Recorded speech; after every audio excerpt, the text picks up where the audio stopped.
ମୋ ନାଁ ରମାକାନ୍ତ ମହାରଣା। ମୁଁ ଏଇ ଦୋକାନକୁ ମେଳନ ପାଖରୁ ଗୁଟକା ନେବା ପାଇଁ ଆସିଥିଲି। ମୁଁ ଆସିକି ଏଇଠି ଗାଡ଼ି ରଖିକି ଦେଖେ ତ ଏଇଠି ଝଗଡ଼ା ଲାଗିଥାନ୍ତି କିଛି ପିଲା। ମୁଁ ଏଠୁ ଗୁଟକା ନେଲି, ନେଇକି ଆସିକି ଏଠି ଦେଖିକି ଗାଡ଼ି ଉପରେ ବସିଲା ବେଳକୁ ତାଙ୍କର ଏଠି ଚିଲାଚିଲି ଷ୍ଟାର୍ଟ ହେଲା।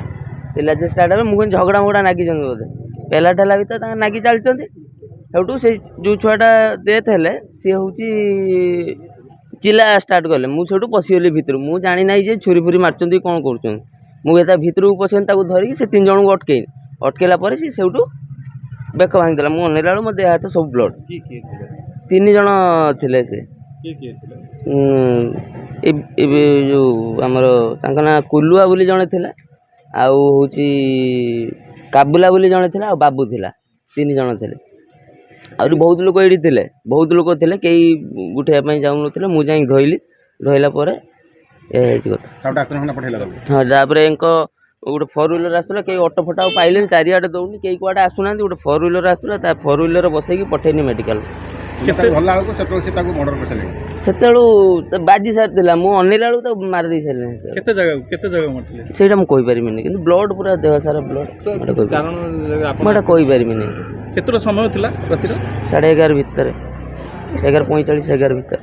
ମୁଁ 3 ନମ୍ବର ୱାର୍ଡ଼ରେ କାଉନସିଲର ଖଗେଶ୍ୱର ବାରିକ।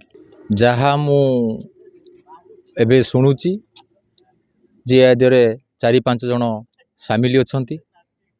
କେଉଁ କାରଣବଶତଃ ସେ ପିଲାକୁ ମର୍ଡ଼ର କରିଛନ୍ତି ତାହା ଏବେ ସସ୍ପେନ୍ସରେ ଅଛି, ଯାହାକି ଆମେ ଏପର୍ଯ୍ୟନ୍ତ କଳ୍ପନା କରିପାରୁନାହୁଁ।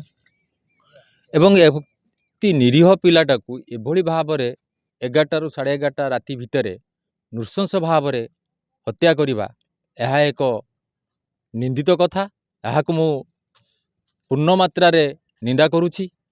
ଏବଂ ସବୁଠାରୁ ବଡ଼ ଦୁଃଖର ପରିତାପର ବିଷୟ ହୋଇଛି ଯେ ପ୍ରଥମ ଥର ପାଇଁ ଗୁଠୁଣିଆ ବଜାର, ଯେଉଁଟାକି ବରାଳ ପୋଖରୀ ଜଗନ୍ନାଥ ମନ୍ଦିର ସେଠି ଅଛନ୍ତି, ସେ ଜାଗାରେ ତାକୁ ନୃଶଂସ ଭାବରେ ହତ୍ୟା କରାଯାଇଛି। ଏଇଟା ଗୋଟେ ମଣିଷତ୍ୱର କର୍ତ୍ତବ୍ୟ ନୁହେଁ। ମୁଁ ଯାହା ଶୁଣିବାକୁ ପାଉଛି, ଯେ ମୁଁ ତ ଆଖିରେ ଦେଖି ନାହିଁ, ଯାହା ଶୁଣିବାକୁ ପାଉଛି ସେଠିକାର ଲୋକ ବହୁତ କିଛି ଥିଲେ, କିନ୍ତୁ ତାଙ୍କ ଭୟରେ ଯେଉଁମାନେ ଆଣ୍ଟି ସୋସିଆଲରେ ସେମାନେ ସାମିଲ ଅଛନ୍ତି, ତାଙ୍କ ଭୟରେ ସେମାନେ ଯାହାକି ପ୍ରତିବାଦ କରିନାହାନ୍ତି। ପ୍ରତିବାଦ ନ କରିବାରୁ ତାଙ୍କ ମର୍ଡ଼ର କରି ପକାଇ ଦେଇ ସେମାନେ ପଳାଇ ଯାଇଛନ୍ତି। ମୋ ନାଁ ହେଉଛି ଶ୍ରୀ ରାମେୟ।